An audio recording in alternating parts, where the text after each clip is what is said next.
You know that feeling when you are like staring down a massive, completely out of control maintenance backlog? Oh, yeah, The kind that just keeps growing no matter how much overtime your team pulls. You're exhausted, they're exhausted, and the pile's just, well, gets higher. It's just so demoralizing. I mean, the knee-jerk reaction is usually just demanding everyone work faster, right? Right. Just push harder. Exactly.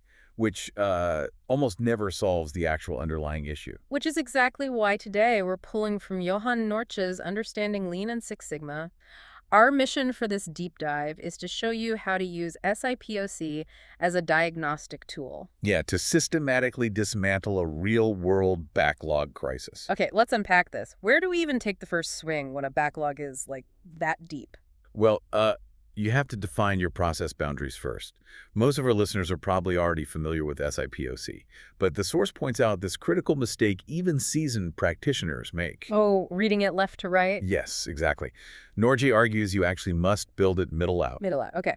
Yeah, so you start strictly with the process column, and you restrict yourself to just 4 to 7 high-level steps. Wait, that feels kind of counterintuitive if you were trying to capture a complex backlog. Like, why limit it to just 7 steps? Because overscoping is the trap.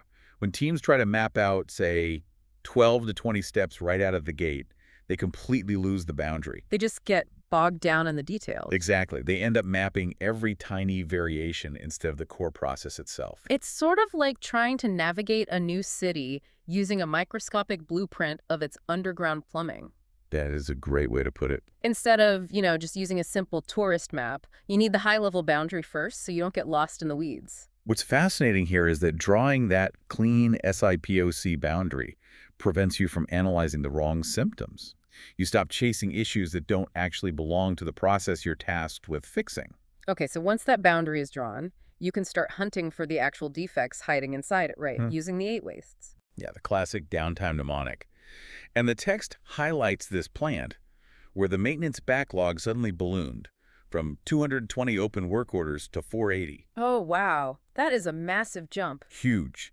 And management immediately assumed the execution team was slacking. They thought the mechanics and electricians simply weren't turning wrenches fast enough. Whoa, wait, let me push back on that for a second. Sure. If the physical pileup of uncompleted work is happening right there on the shop floor, isn't it fair to look at the people holding the wrenches? I mean, it seems logical, yeah. Right, because if the wrenches aren't turning, the work isn't getting done. You can't really blame the guys at the planning desk for a broken pump. You actually can if the execution team is completely paralyzed by bad information. Oh, interesting. Yeah, when they ran a SIPOC on the planning function, they discovered a massive input defect. Operations was sending over work notifications where only 38% actually contained complete information. Wait, 38%? That is terrible. Right. And on top of that, reliability engineering kept changing the preventative maintenance strategy, which just flooded the system with conflicting orders. Ah, I see. So the planner is spending all their time doing the overproduction waste, chasing down missing info. Exactly. Meaning the execution team is essentially starved of actionable work. It's classic garbage in, garbage out.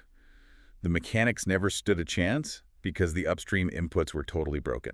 Okay, so you found this massive upstream leak where operations is sending, incomplete tickets. How do you actually plug that hole permanently without everyone just reverting back to their old habits? Well, that naturally triggers a full DMAIC cycle. They define the scope, then during the measure and analyze phases, they uncovered something really wild. What did they find? The software they were using, SAP, actually allowed users to leave mandatory fields blank when submitting a ticket. Wait, really? A multi-million-dollar enterprise software just let them hit submit on a blank page? Yes, literally. And that software loophole is what caused a 480 order backlog. It was the root cause. So for the improve phase, they implemented a poka-yoke.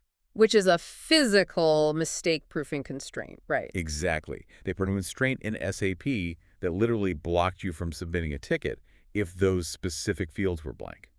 Wow, so that just forces the quality upstream. Yep. But how do you make sure the system doesn't break somewhere else down the line? If we connect this to the bigger picture, that is exactly why the control phase of DMAIC is non-negotiable. Okay. They locked in that software fix by setting a trigger, specifically a 75% first-pass quality KPI for all incoming tickets. Oh, so handing that strict standard back to the process owner. Exactly. And that safely stabilized the backlog at 235 orders.